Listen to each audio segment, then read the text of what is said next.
Okay, so we are on Mitzvah 59, and we're talking about the trumpets.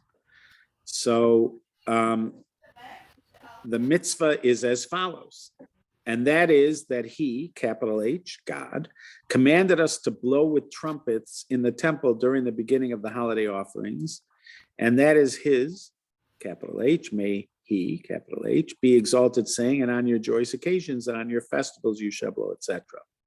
In the explanation, they said that the commandment on public fasts is with trumpets.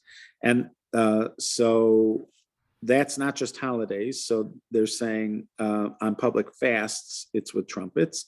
And the regulations of this commandment were already explained in the Sifrei, in Rosh Hashanah, and in Ta'anit.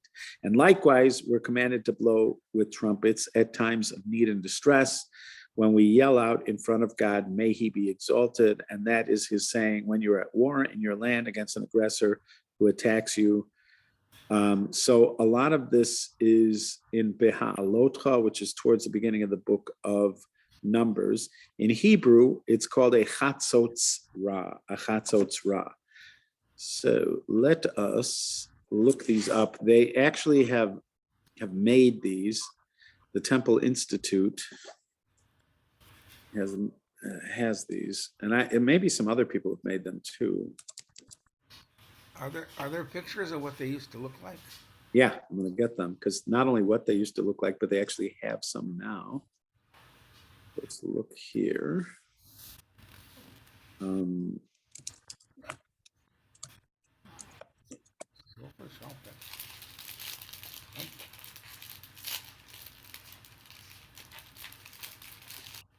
Oh. You actually could buy some, apparently. Here we go. So there's no valves in them. You use it? Yeah, there's not. There's let's see here.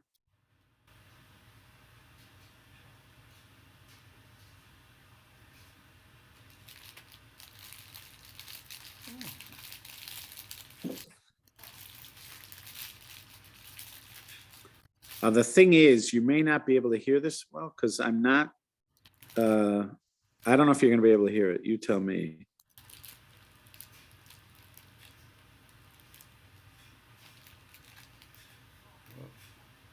Can you hear him at all? You can't even see him. You can't even see him? All right, 1 second. All right, what I'm gonna do is I'm gonna share my screen instead of this, because I just went. Yeah, I shouldn't have done share content. I should share screen. That's what I'm gonna do. What is it?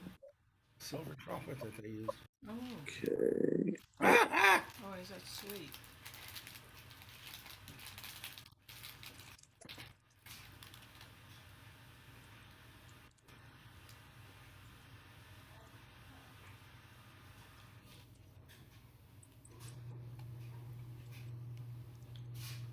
Silver trumpet is.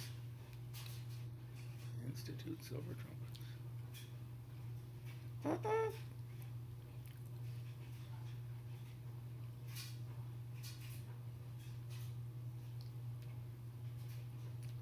Isn't it much better now? I don't have it. Oh, you think it's more? Oh, Rabbi? Yeah. Oh, okay. Why do you say you don't hear it? Because I see something that isn't a usual thing for Rabbi Karish. Sorry, Maybe it's a different person. we had trouble logging in. Hi. Hi. Okay. No problem. No problem. Wait, let me just see here. No, this is not what I want. How do we get lost here? Go back. Go back. Go back. Wow, it's a nice graphic. There it is. All right. So here's the silver trumpet. So they actually have them. I mean, they've already made them. That's what it looks like. So you see it? Oh, now That's the trumpet.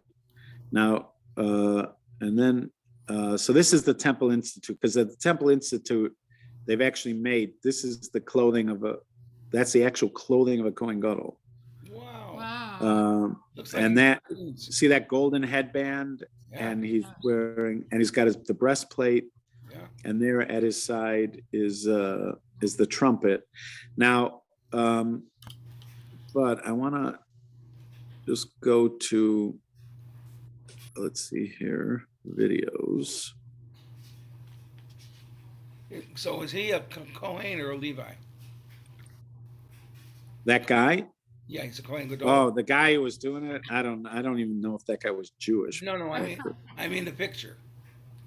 Oh, that would have been the high priest. The guy with the whole setup there, he would have been the high priest. All right, now there's apparently some people blowing. Oh, Wow. That guy on the left. All right, here's the chauffeur.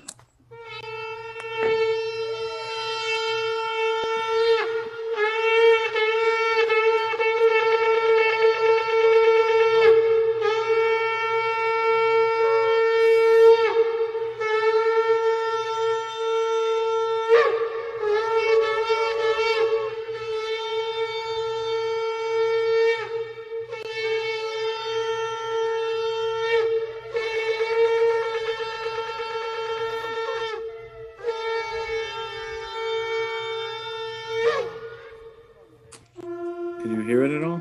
yeah. No. Yes.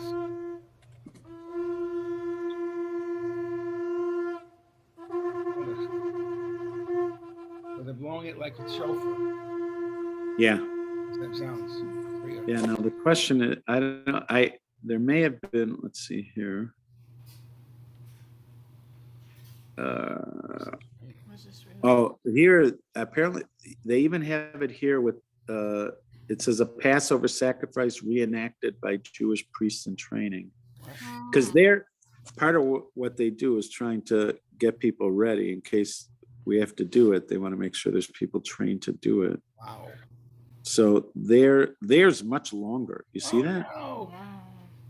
Those are much longer. That one looks like the ones that they had next to the guy. See, and they're dressed.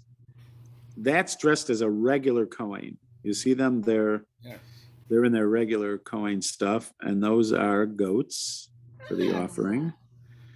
Let's see. Do they actually?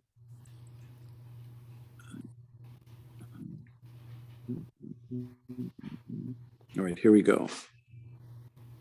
They're not going to kill the goats, are they? They may, but I'm sure they eat them if they kill them. They may actually do that because they have to practice. They're practicing. I'm sure they are doing it, but let's see. I don't know for sure what they're doing.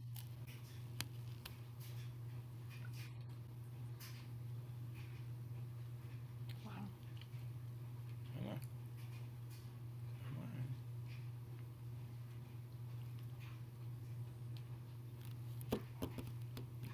There you go. Maybe. There we go. Oh, no. What's going on? Everything's going slow. Probably 'cause there's so much going on. Going through.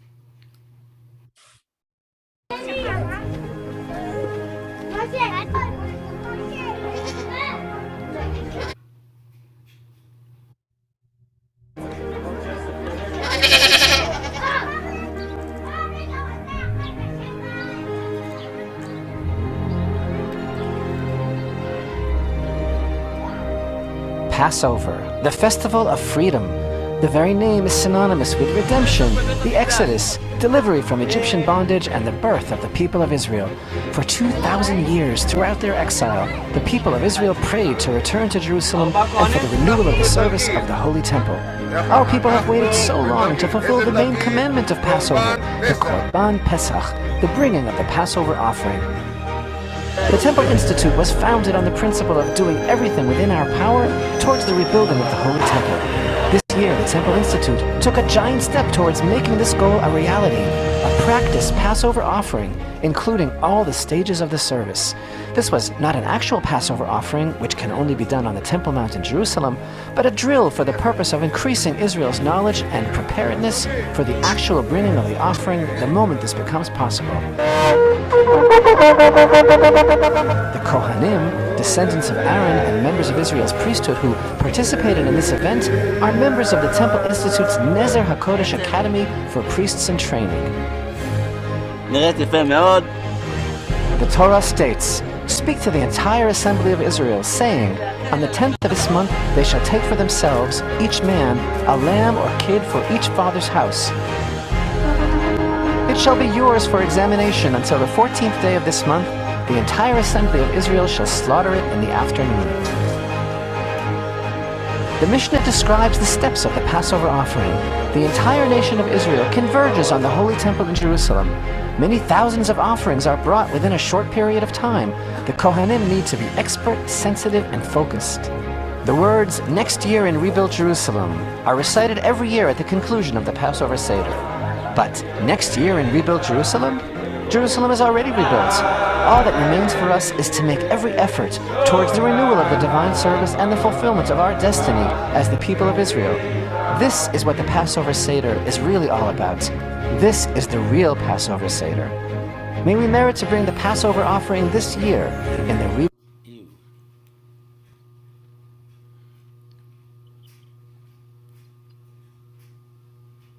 All right. Anyways, that wasn't the trumpet part wasn't that dramatic from it, but we get the basic idea. No kidding. Trumpets. No kidding. They were so cute. They were. It used to be. Oh. I know.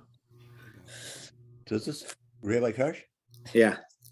does this, do you feel comfortable with all this? Yeah. Do I feel comfortable with it? I What- mean, They're practicing. How are they supposed to know? How are Kohanim supposed to know what to do? They're going to eat that meat. It's not like they're throwing it out. no, it's just the whole thing of bringing back the sick. I don't know. Ah. I'm not keen on it. What did the Rambam say? Uh, The Rambam clearly said, the Rambam clearly felt we were bringing it back because he published all the laws of the sacrifices, and he didn't publish laws that are not going to apply in other words, for instance, he doesn't have the laws of how to move the Mishkan, which we're studying in our Thursday women's class, because they only applied at a certain time. They're not going to apply in the future. He has all the laws of the Karbonos. Now, there is a theory that at some point, which is quoted in the name of Rav Kook in his commentary on the Siddur, that there might be a time in the distant future where there's not going to be animal offering, but even he agrees that there would be animal offerings in the immediate future. And again, the Korban Pesach, honestly, the Korban Pesach, it's eaten. It's eaten. It's not a waste of the animal unless you consider eating meat to be a cruel activity. There are some people who think that way, and if somebody feels that eating meat is a cruel activity, I hear how they could have an issue with it. But we meat eaters eat meat. Somebody's doing that. You're not seeing it, but somebody's doing that. And I have no problems with eating meat, but it's just the institution, because I mean, if you start with the Korban Pesach, so what about the Korban Tamid? we're for sure going to want to do the Korban Tamid, yeah. And what I'm about saying the you're Ola? not but isn't that only I just when want to say, Mashiach comes? when you're looking into yourself, just know that you were uncomfortable at the Korban Pesach. You were not uncomfortable at the Tamid. You were uncomfortable. You were viscerally uncomfortable, as most American Jews, most people around the world would be, because we're not used to seeing animals slaughtered, because we eat meat that we don't have to see how it happened. But it does happen to our meat. Well, it's not, those sorts of concerns that bother me. It's, that we're sacrificing animals to God. And I We're don't, talking about the Ola. Okay. well, about any of it, All right. the whole thing. I thought we moved to a different plane. We didn't move to a higher plane, that's for sure. No. But to So- a different one. We didn't move to a Rabbi, higher. I Yeah. wanted to say there was one interesting thing I found about the coronation. Well, there was a Yeah. lot, but for the anointing, I know. It was done They in hid part, it. they Hid brought it in behind the screen. screens and covered it. And so, and it reminded me, I mean, the fact that nobody is supposed to be able to see it because it's so sacred, it just reminded me of the priestly blessing. Wow. Well, And you were also- reminded of the priestly blessing. I'm reminded of the work in the building. Oh, Because interesting. You're thinking of the priestly blessing. well, because we don't look, we think that the Shekhinah is hovering. So that's what I thought of, because they covered it with screens and. Right, but I'm saying there was work like the lighting of the menorah, the burning of the incense on the Oh, golden yeah, I altar. guess that too. You could say that's all happening behind a screen. Only the Kohanim were seeing it. The Archbishop Right. Lahavdil Elif Afi Avdalos is the Kohen in this story, and he's anointed. Yes, but I also know I was paying careful attention to that. Charles asked, Did you see that Rabbi Mervis thing? Isn't that cool? what do they do? He apparently really is friendly with Prince Charles, but he had one of those stories. The prince, King Charles, he stayed at the king's house because he couldn't drive, and the king Right. wanted him to be there. Shabbos. So he Right. stayed at the king's residence, and he walked to what's it called? Westminster Abbey was. Yeah, I think that's where it was. Yeah, so he walked there because it's like a 15-minute walk from the king's house. That's like that Senator Lieberman We story. can't go into a church. I mean, So- Westminster Abbey is a church. I know. And he's not just going into a church, he's going into a church during a church service, because as many pointed out, that service was very much a church service. There was a lot of Jesus in that coronation. Oh, yes. Somebody said Jesus was mentioned more than the king was mentioned in that coronation. So So how did he get around that? So he doesn't just get around it, he went right through it. Now, so how he does it is, and this is how Rabbi Sachs also was at the wedding. He was at two of the weddings. Was he the chief rabbi at Diana No. and Charles? I don't think so, right? Anyways, he himself also was in there during a wedding ceremony where it's also a church service. So the permit is a permit that is extended to a Jewish representative to the king or queen. And this is an old permit that goes back probably at least more than 2,000 years, which is that if you're the representative of the Jewish people and you have been asked by the king to attend, you are granted this exemption because it's, in a sense, considered a necessity for the sake of the well-being of the Jewish people. And so they're called somebody with the ear to the king. This was a matter of controversy because there is a sort of well-known rabbi named Haskell Lookstein. Rabbi Lookstein was the rabbi at Yeshurun on the Upper East Side, which is a modern Orthodox synagogue on the Upper East Side. His father was the rabbi for 50 years, and then he was the rabbi for 50 years of that place. And now an actual yeshiva mate of mine is the rabbi of that place, Chaim Steinmetz. But anyways, Haskell Lookstein was invited to there's a mass that the president of the United States on his inauguration, there's some kind of mass that's held at a cathedral in Washington. I think it's the day after the inauguration.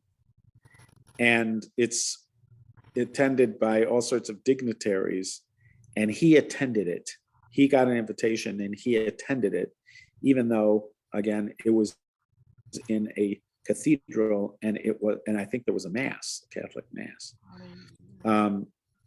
And he was rebuked by his fellow rabbis in the Rabbinical Council of America. I don't think they publicly censured. There was a question of giving him a public censure. I don't know. There was a rebuke that was given because the feeling of his colleagues is that he shouldn't have gone. Now, he argued that he should get the same dispensation that Rabbi Sachs gets because he has an ear to the king. The very fact that he was invited by Obama suggests that he's going to have the ear of Obama when he's president. And his colleagues did not think he has that status. They did think Rabbi Sachs had it, but they don't think he does. So that, and it could be. I don't remember right now all the details, but I know that there were rabbinic figures, even going back to the time of Rabbi Akiva and his colleagues, that would go to Rome, even Rabbi Akiva's teachers like Rabbi Yeshua and others, that were sort of in negotiations with the Romans. So they'd go to Rome, and there were, all sorts of times where they were in attendance to the Caesar, and I'm assuming there were sort of situations that the average Jew would not be expected to be at or even be allowed to be at, but they're there because they are representing the well-being of the Jewish people, and there's some kind of exemption. Rabbi? Yeah. I'm the exact opposite. Michelle Obama's cousin, Rabbi Funya Capers, Capers Fournier. I'm sorry. Capers Funya was frequently at the White House. They did the Seders, etc. He was Michelle Obama's cousin. Right. His congregation was my old synagogue on the south side. Seriously? Yes. We used to be called Lawn Manor Hebrew Congregation. It was a traditional show, and eventually when it was sold, they took it over, and I've seen the inside of it, and it looks pretty much the same. Yeah, he's an interesting gentleman. I never got a chance to really schmooze with him, but I've been present when he's spoken. Now again, there could be, there's an official position that the chief rabbi of England, the position was actually created by the English monarchy. It's a position that the monarchy puts in place because they just want one person to talk to on behalf of the Jewish people in England. So he really is officially that position. That's the official position without question. Let's say you have somebody like Capers Fournier, or what Rabbis Capers Fournier and Rabbi Haskell Lookstein, they're claiming that they have this position maybe organically, not officially, but they still have the ear of the king, and therefore, they might suggest that they get some of this exemption. Somebody like Esther, and Mordecai, they would be examples of this. And throughout history, there have been people like Don Isaac Abarbanel and the Shmuel Hanagi. There might have been at least one person in every generation. And Maimonides himself. No? The Rambam, yes, the Rambam himself would have been in a position like this.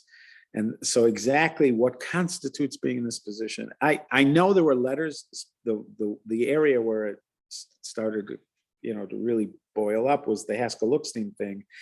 And I'm sure there were people who used it as an opportunity to really help with the definition of this position, because again, it does come with certain permits. It may even come with permits about, let's say, shaving in certain ways that you're not regularly supposed to shave, or having haircuts that you're not, because in Torah, it talks about shaving and haircuts and things that a Jew is not supposed to regularly do, or to dress like a Gentile, where Jews are typically not supposed to dress like Gentiles. But clearly, if you were part of the court of a king, you might be expected to. The chief rabbis of England weren't, they were, I guess, encouraged to dress in traditional Jewish clothing, but it seems like over history that there might have been people that, if they're part of the court of the king, what about Daniel and people like that? Even in the book of Daniel, it makes the point that he went out of his way to keep kosher, and it wasn't easy. And the Midrash says it about Esther, but in the book of Daniel, it says it overtly that it wasn't easy for them to, they kept kosher. It wasn't easy for them to do it. So you would imagine that they had to dress like the members of the court, which might include what otherwise would be considered violations of dressing in the way of Gentiles.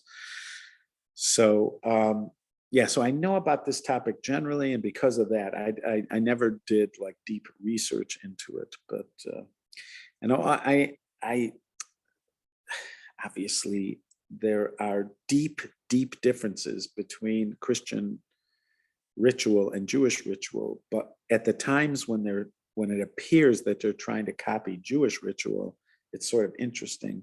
Even like the shape of the Basilica, St. Peter's, which is part of the Vatican. Like, I remember I was just flipping through channels. This is probably 30 years ago. I was flipping through channels, or 25 years ago, and I came, and it happened to be a documentary where they had an aerial view of the Vatican, and I'm looking at it, I'm going, that looks like pictures of like like Herod's temple, the work of Herod on the Beis Hamikdash. And then they mentioned that they modeled it after that. So, I mean, to me, those are cool. I know some people are very offended by it and don't want to learn anything by it. But when I see them all dressed up in a way that is like the Kohen, let's say you have a priest or a bishop or a cardinal who's dressed in clothing that is sort of mimicking the Kohen or the Kohen Gadol, and they're going around with their incense, and the thing with the wafer and the wine in the Catholic Church, which, sort of reminiscent of the mincha and the wine libations. They're obviously, and again, there's some people that get offended when I bring this up, but I still think it's sort of fascinating to me. And so that thing, I noticed exactly what Lois was talking about when they put those mechitzos, those curtains around him. Yeah.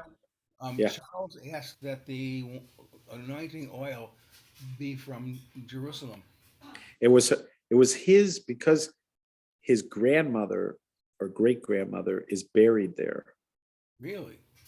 There's a church. Yeah, when you go to the Mount of Olives, they point to that church. It's one of the churches at the Mount of Olives, a Catholic church, and apparently it's Queen Elizabeth's father's mother, I think. Huh. It's Queen Elizabeth. It's Prince Philip's. It was Prince Philip's mother. It's Prince Philip's mother. Grandmother. She was a nun. So it's Charles's father's. Charles's grandmother. Okay, so it's Charles's, not Elizabeth's. Yeah. It was Charles's, and it was Charles's father's. That's So so she's buried there. So that's why I don't know if, like, for Elizabeth, they used that, oil from those olives, from Mount of Olives. But here it was that was also sort of cool that they took the olives from Mount of Olives. But they say that the reason is because his great grandmother was buried there.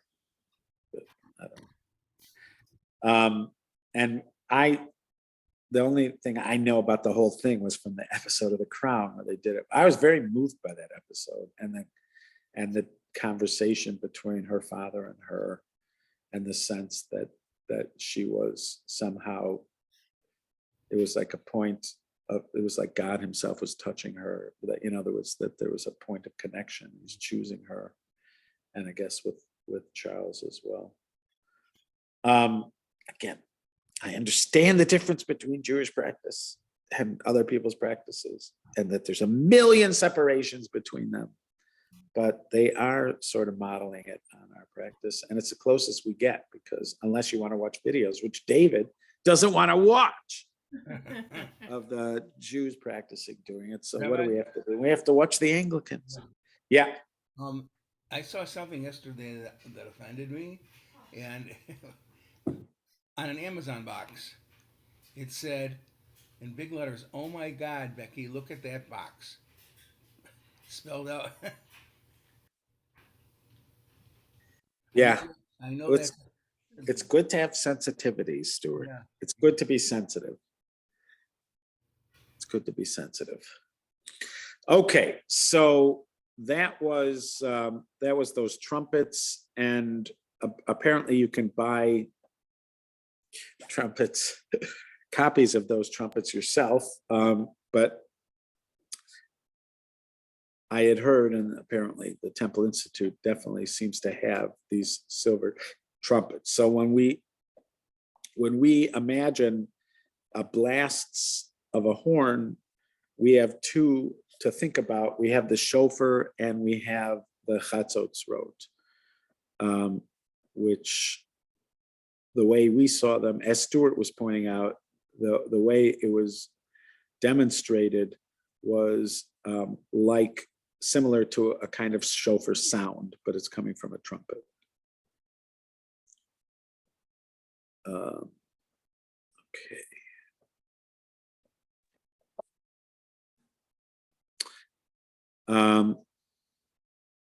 So that is the next one. This is number 60. That is that we were commanded that any animal sacrifice that we offer be 8 days old or more and not less. So We're on class, actually. the animal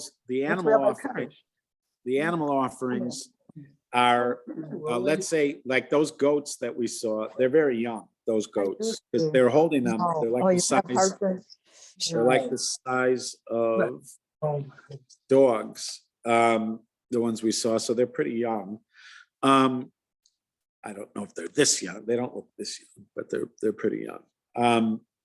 So, but they have to be at least 8 days old. And this is the commandment of that which is lacking time in its body. And that is his saying, it shall stay 7 days with its mother. And this commandment has already been repeated with a different language. And that is his maybe exalted saying, 7 days it shall stay with its mother. So there, the first one he's quoting is from the Torah portion of Tazria. Most of that Torah portion is about the Mitzvot, the person with that skin disease that is called Tzora'at. But it begins by talking about the notion that sacrifices can't be less than 8 days old. Many make the association between that and bris milah. In fact, the Torah mentions them near each other. And so, and this is the commandment has already been repeated with different language. And that is his maybe. So 7 days shall it stay with its mother. And this commandment completely includes all of sacrifices. So there's no sacrifice, no animal sacrifice that you can bring where the animal itself is less than 8 days old. And there is a proof that is not accepted before them, then by his saying, and from the 8th day it shall be accepted as a burnt offering for the Lord. Behold, the prohibition of offering that which is lacking time has already been demonstrated. However, it is a negative commandment derived from a positive commandment. Hence, we do not give lashes for it. So we're studying positive commandments. We're on positive commandment number 60. Eventually, we're going to get to the list of negative commandments. There is a negative commandment associated with it, but it's because it's a negative commandment without an action, because so the question is, how is it a negative? Oh no, I'm sorry. It's a negative commandment that is derived from a positive commandment. You don't get lashes for it. So one who sacrifices an animal which is lacking in time does not receive lashes, as it explained in the chapter entitled Otov et Bano. And there it is said, leave that which is lacking time, as scripture rectified it by a positive commandment. And the regulations of this commandment have already been explained in the Sifrei and at the end of Tractate Zevachim. There are those who suggest that one of the reasons that an animal has to be at least 8 days old when it is offered is so that it can spend a Shabbos in this world. And again, when they talk about the comparison between Brit Milah and this rule, both of them they suggest is so that the baby or the animal can have one Shabbos in the world before it is transitioned. In the case of a bris, in the way of a bris, in the case of a sacrifice, in the way of a sacrifice. There are also a lot of comparisons made between bris milah and offerings, and maybe, if I remember, and if you remember, we will start with that tomorrow, the comparisons between this law and the laws of circumcision. I am very grateful for the opportunity to learn with you guys today, and I look forward to learning with you again tomorrow. Be well. Thank you, Rabbi. You're welcome. Thank you, Rabbi. You're welcome. You're very welcome.